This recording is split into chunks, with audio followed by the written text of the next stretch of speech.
અમરેલી જિલ્લાના રાજુલા તાલુકાના 72 ગામના સરપંચો પ્રાંત કચેરીએ પહોંચીને ગ્રામ સેવક, તલાટી મંત્રી અને પ્રાથમિક શાળાના શિક્ષકોની અછત મુદ્દે પ્રાંત અધિકારીને આવેદનપત્ર આપ્યું છે। સરપંચોએ જણાવ્યું કે કર્મચારી અછતના કારણે ગ્રામજનોના કામો અટકી રહ્યા છે અને સામાન્ય કામગીરીમાં મુશ્કેલીઓ સર્જાઈ રહી છે। આ મુદ્દે કલેક્ટરને પણ આવેદનપત્ર પાઠવવામાં આવ્યું છે અને સરપંચોએ સરકારને તાત્કાલિક નિરાકરણની માંગ કરી છે।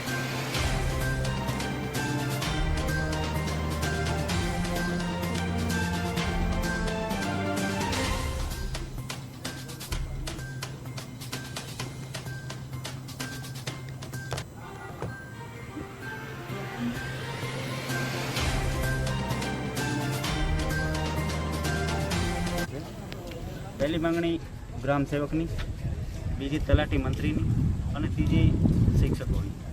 રાજુલા તાલુકામાં કુल 72 ગામ છે અને રાજુલા શહેર થઈને 73। રાજુલામાં હાલ 7 ગ્રામ સેવકો છે, તેથી એક ગ્રામ સેવકના ભાગમાં 12 ગામો આવે છે। સરકારશ્રીની બહુ સારી યોજનાઓ ગામડાના લાભાર્થી સુધી પહોંચે એટલા માટે સરકાર પ્રયત્ન કરી રહી છે, પણ ગ્રામ સેવકોની કમીના હિસાબે સહાયો માટે લોકોને તાલપત્રીની સહાય જોતી હોય, કોઈ બિયારણની સહાય જોતી હોય, રોટાવેટરની સહાય જોતી હોય, આવા નાના મોટા અનેક કામો હોય છે। તે સહાયો ગામડા સુધી ક્યારે પહોંચશે કે પૂરતા ગ્રામ સેવકો હોય છે।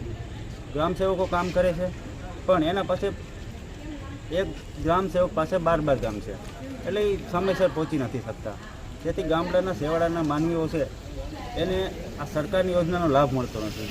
એટલે અમે આવેદનપત્ર દ્વારા સરકારશ્રીને એની જે યોજનાઓ ગામડા સુધી પહોંચે છે એ સારી રીતે પહોંચે।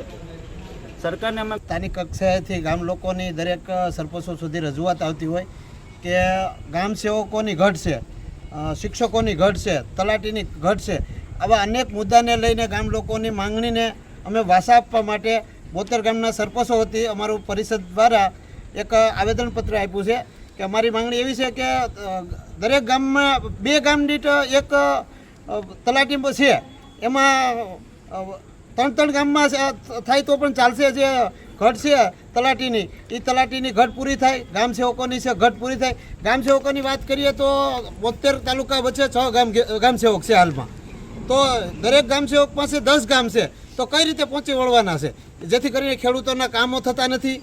આવી અનેક મુશ્કેલી પડી રહી છે, જેથી અમારે સરપંચોએ નક્કી કર્યું છે કે સરકારશ્રી સુધી આ વાત પહોંચે અમારી, અને ડેપ્યુટી કલેક્ટરના માધ્યમથી અમારી વાત પહોંચાડવા માટે સરકારશ્રી સુધી એમને બાંહેધરી આપી છે અને વહેલી તકે આ પ્રશ્ન અમારો સોલ્વ થાય એવી અમારી આશા છે। ને બીજી વાત અમારી શિક્ષકોની છે, દરેક ગામમાં 3-4 શિક્ષકોની ઘટ છે ગામ દીઠ। હવે શિક્ષક છે ગામના ગરીબ પરિવારના બાળકો